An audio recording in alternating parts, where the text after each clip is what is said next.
My wife and I live in a pretty large house. We are parents to an 11-month-old boy named Zachary. Last month, our house was broken into and the thieves stole several $100s worth of electronics from our office room. The police suggested that we should install home security cameras so that, in the case of this reoccurring, we would at least have a chance of identifying the intruders. Due to the large payments we were making on the house, we didn't have the extra money to afford security from a well-known company. Instead, we went on Craigslist and searched for security cameras.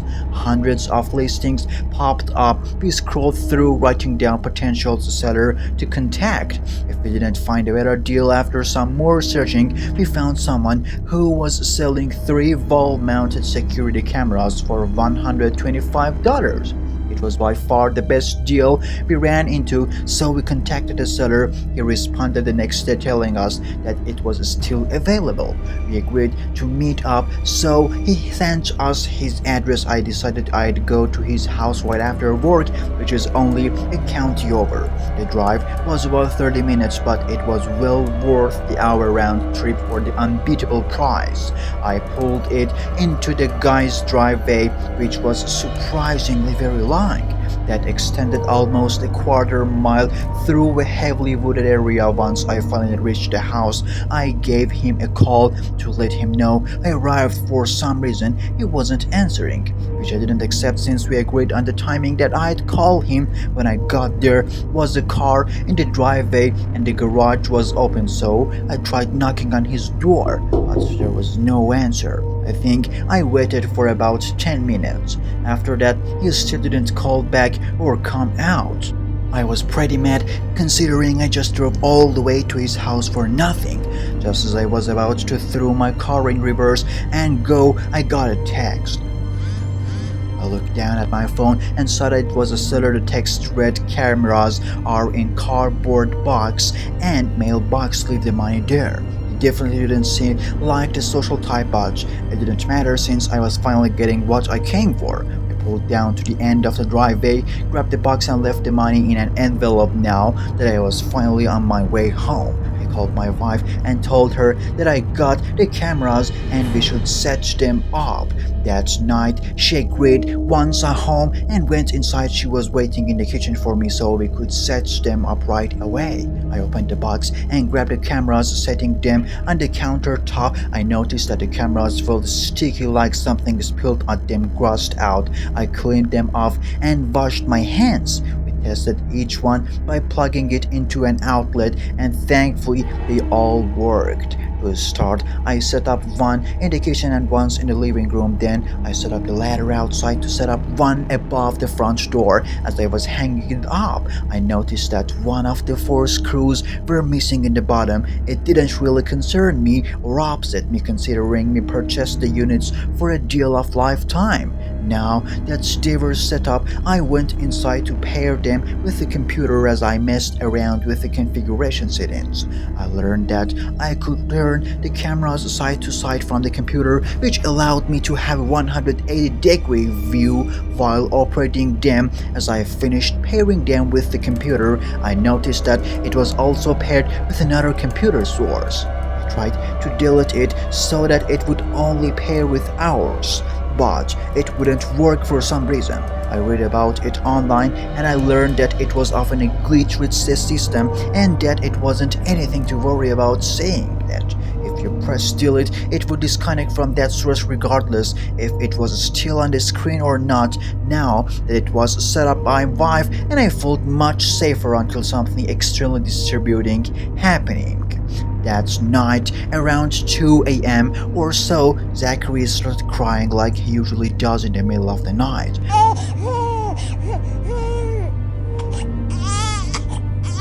My wife and I took turns each other night to get up and take care of Zachary if he wakes up, and it was my turn this night. I changed his appear and tucked him back into bed, then went downstairs to the kitchen to get a glass of water. As I walked and looked in the camera I set up, saw red blinking light in the dark, which means that it was working. As I was pouring my water with my back turned to the camera, I heard a low electronic humming sound for about 2 seconds. I spun around and looked up to the camera, realizing it was facing directly towards me. I didn't remember it facing me when I first looked at it, but I brushed it since if I probably mistaken since I was tired now with the cameras on my mind. I checked the camera in the living room and then walked outside to make sure that one was working as well. I looked up at it and saw the red blinking light taking note of the position it was pointed in. As I opened the door to walk back and I heard the electronic humming sound again. I looked back up and noticed that the camera was now facing a different angle, which I knew wasn't like that a few seconds before. I started getting worried, so I woke up my wife and shared my concern with her. She came downstairs and looked as I explained how the cameras were moving, not knowing if they automatically did that. She told me they didn't and assured me it was just my imagination, and so we heard the same noise I kept hearing coming from the camera. In the kitchen, as my wife walked in, the camera tracked her as she moved. When she walked to the left, camera would follow, and vice versa. When she walked to the right, I immediately began uninstalling the cameras, now feeling horrified knowing that someone was watching. After taking them down, we called the police and explained how we believed that someone was watching us through the camera that we bought off the Craigslist. When they showed up, I opened the computer and showed them the other computer source that was there earlier, but right as I did notice that it was gone, we gave the police the address of the seller and they eventually followed up. When we heard back, they told us that a single mother lived with her daughter at that house and they never sold anything on Craigslist before. Whoever this person was must have used the house as bait for selling the tempered cameras, which allowed him to stalk us. I'm just glad I found out about it when I did. My rusty old Buick had finally broken down, so in urgent need of a money ride, but short on money. I checked Craigslist for a possible deal. I found a listing for a 5-year-old used pickup truck. It had some minor scratches on the outside and a dented bumper, but for the price, it seemed like a good deal. I messaged the seller, a man named Sid Anders, and let him know I was interested in his ad. He replied fairly quickly and seemed friendly. He said he worked at a factory on the outskirts of town and asked me if I could go meet him there. This was kind of inconvenient, but I was desperate to solve my vehicle situation, so I agreed to meet him there at 6:30. The next day, I got off at a bus stop closest to the factory and then made a 10-minute walk there. The first thing I noticed was how deserted the factory parking lot was. I figured this was because of it being closing time, so I didn't think much more of this. Among the few vehicles that were there, I couldn't spot the pickup truck. I even walked around the parking lot to make sure I hadn't missed it. But nope, it was definitely not there. I was saying I'd gone out of my way to come out there, and this jerk couldn't even bother to show up. I started calling the number I had to force it, but it just rang without answering. I waited around, but I felt awkward just standing there giving up. I walked back to the bus stop, furious with myself for believing him. I wasn't far from the bus stop when I heard a vehicle coming toward me. I looked up, and that's when I saw the pickup truck. It was unmistakably the one from the picture. It had the dent on the bumper. I flagged it down and went to the driver's window. An elderly man was driving it. He wasn't the same man from his profile picture. He rolled down the window and stared at me without saying a word. I explained how I was there to look at the pickup truck and how I'd left the parking lot. Since he was late again, he didn't say a word and just kept on gazing at me without saying a word. I asked him if I could look at a pickup truck, but he suddenly rolled up the window up with force. It caused me to jump back. I stood there confused as I watched him drive off. That was definitely the same pickup. I checked the ad and the license plates matched. I figured this old guy was just cautious for something, so I messaged Sid, presuming that he was the old man's son or nephew, and confirmed that I was currently waiting at the bus stop. He didn't reply, and no way was I walking back to the parking lot again. So I admitted defeat and continued waiting for the bus. Several minutes later, I saw that same pickup truck driving past me. I didn't bother waving him down this time and just gritted my teeth, but then that man slammed on the brakes, reversed past the bus stop, and just stopped there, his gaze on me again. I didn't quick look at me as he started revving the engine. I didn't know what he wanted from me, but this was really creeping me out. Then he flashed me his creepy smile and jerked the truck forward, panicked. I tried to jump out of the way, but I tripped over my feet and fell over. He spun toward me, and I instinctively covered my head with my arms and prepared for impact.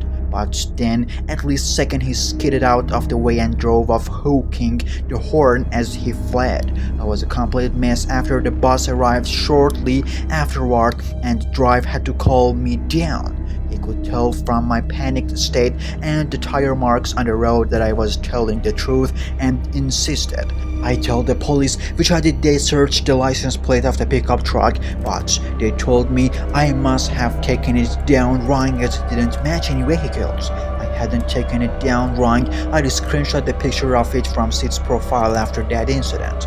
I decided to forget about Craigslist and take my chances at buying a car at the local used car dealership. I don't know who that man was or why he set that whole thing up. All I do know is that the whole situation was completely messed up. Even though I'm glad he didn't hit me, I still feel unnerved just thinking about it. A couple of years ago, my wife and I found ourselves in a tight spot financially, the kind of tight spot that keeps you up at night wondering how you're going to make ends meet. We had gone through all our options, trimmed down our expenses to the bare minimum, but it just wasn't enough. That's when we came up with the idea of renting out our spare bedroom. It wasn't an easy decision by any means. Both of us were pretty nervous about the idea of sharing our home with a stranger, but desperation has a way of pushing you out of your comfort zone. So we decided to give it a shot. I remember sitting at our kitchen table drafting the ad to post on Craigslist. We tried to make it sound inviting, emphasizing the cozy room and quiet neighborhood, hoping to attract someone decent. The whole process felt surreal, like we were characters in a story doing something we never imagined we have to do, but we were determined to get through our financial rut, and this seemed like a viable, unconventional way to help bridge that gap. Not long after posting the ad, we got a response that seemed promising. The guy on the other introduced himself as a content creator in town for a few months, maybe up to a year, working on what he described as a significant project. He assured us he had the financial means to cover his stay and was keen on assuring us of his trustworthiness. Given our situation, hearing someone was ready and able to pay up front was a relief. We decided to take the next step and invited him over for a face-to-face meeting, hoping to get a better sense of who we could be living with. When we arrived, the meeting went surprisingly well, albeit not without its quirks. The man was somewhat awkward, not in a concerning way, but rather in a manner I attributed to the creative types. You know, the kind of person more comfortable behind a camera or computer screen than a direct conversation. During our chat, he suddenly pulled out a vat of cash enough to cover his first month's rent and handed it over right then and there. I was taken aback, not just by amount of money he casually carried around, but by his eagerness to secure the room immediately. Internally, I was reeling from the shock, but I managed to keep a calm exterior. It was a lot to process, yet there was a part of me that was just grateful for the financial reprieve his tendy would provide. The first couple of weeks with our new tenant went pretty well, with nothing unusual happening. He mostly kept to himself and we thought everything was fine, but then things started to feel off, especially at night. Our tenant would be in his room working on his windows, and we could hear sounds that made us really uncomfortable. The noises were of people, mainly women, screaming as if they were in pain or scared. At first, we thought maybe he was making horror movies or something like that, but then we'd overhear him on the phone talking about stuff that sounded really dodgy. I saw how worried my wife was getting and I told her I'd figure out what was going on. She was scared, thought, and asked me to be careful about it. She didn't want things to get worse by stirring up trouble, but I knew we couldn't just ignore it. Something wasn't right, and I felt like I had to protect our home from whatever this guy was involved in. The next day, I had to confront our tenant. Because of the disturbing sounds and secretive behavior, he got defensive and wouldn't explain his work, which led to an argument and then a fight. What my wife called the police, who came quickly and separated us. I told the police about our concerns, and when they questioned the tenant, he resisted and got arrested. Their investigations found he was actually filming real crimes, and the people he was talking to were his accomplices. These whole experiences made us realize something important. The money we were making from renting out the room wasn't worth the stress and the danger it brought into our home. We decided it was best to stop renting the room out alike. Together, our safety and peace of mind were more important than the extra income. After the police finished their investigation, they confirmed we weren't involved. This event taught us to prioritize our well-being and security over making money by letting strangers into our home.